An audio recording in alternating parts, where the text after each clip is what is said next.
جناب نبی کریم صلی اللہ علیہ وسلم نے ایک حدیث کے اندر ارشاد فرمایا من تشبہ بقوم فہو منہم، کہ جو کوئی دوسرے قوم کی مشابہت اختیار کرتا ہے وہ ہم میں سے نہیں۔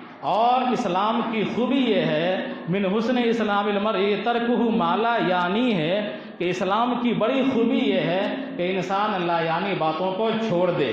2 روز کے بعد 2023 کا اینڈ ہو جائے گا اور 2024 کی شروعات ہو جائے گی۔ یہ جو نیا سال ہے یہ عیسائیوں کے اعتبار سے، یہودیوں کے اعتبار سے، دنیا کی جو اقوام باطل ہیں ان کے اعتبار سے یہ مقدس آغاز کہلاتا ہے، بابرکت کہلاتا ہے۔ لوگ اس میں طرح طرح کے تصورات کو پالتے ہوئے برکت حاصل کرنے کی کوشش کرتے ہیں۔ کوئی یہ سمجھتا ہے کہ آتش بازی کی جائے گی تو برکت ہوگی، کوئی یہ سمجھتا ہے کہ فٹ بال گرایا جائے گا تو برکت ہوگی، کوئی یہ سمجھتا ہے کہ برتن پھوڑ دیا جائے گا تو برکت ہوگی، کوئی یہ سمجھتا ہے کہ انار پھوڑ دیا جائے گا تو برکت ہوگی، کوئی یہ سمجھتا ہے کہ اپنے گھروں کے پرانے سامان کو باہر نکال دیا جائے گا تو برکت ہوگی۔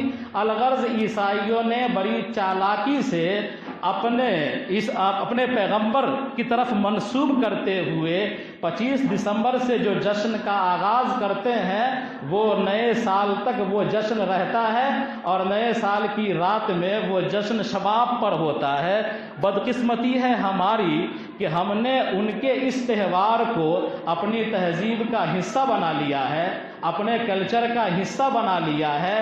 آپ سے میں پوچھوں کہ ہولی میں شرکت کرنا جائز ہے؟ آپ کہیے گا نہیں۔ دیپاولی میں شرکت کرنا جائز ہے تو کہیے گا نہیں۔ چھٹ میں شرکت کرنا جائز ہے تو کہیے گا نہیں۔ جب ان تمام چیزوں میں شرکت کرنا جائز نہیں ہے تو آپ کے لیے پکنک منانا کیسے جائز ہو جائے گا؟ میرے محترم بزرگوں اور دوستو، اسلام کی خوبی یہ ہے کہ لا یعنی باتوں کو انسان چھوڑ دے، اور جناب نبی کریم صلی اللہ علیہ وسلم نے ارشاد فرمایا کہ جو کوئی جس قوم کی مشابہت اختیار کرے گا قیامت میں اسی کے ساتھ اٹھایا جائے گا۔ اگر ہم نئے سال کے موقع پر اس طرح کا جشن مناتے ہیں، طوفان مچاتے ہیں، بدتمیزی کرتے ہیں، تو ظاہر سی بات ہے گویا کہ اپنے مذہب سے ہم خیانت کرتے ہیں، اپنے اسلام سے ہم خیانت کرتے ہیں، اپنی زندگی سے ہم خیانت کرتے ہیں، رسول اللہ صلی اللہ علیہ وسلم سے ہم خیانت کرتے ہیں۔ اللہ تبارک و تعالی ہم سب کو کہنے سننے سے زیادہ عمل کی توفیق عطا فرمائے۔ ربنا تقبل منا انک انت السمیع العلیم۔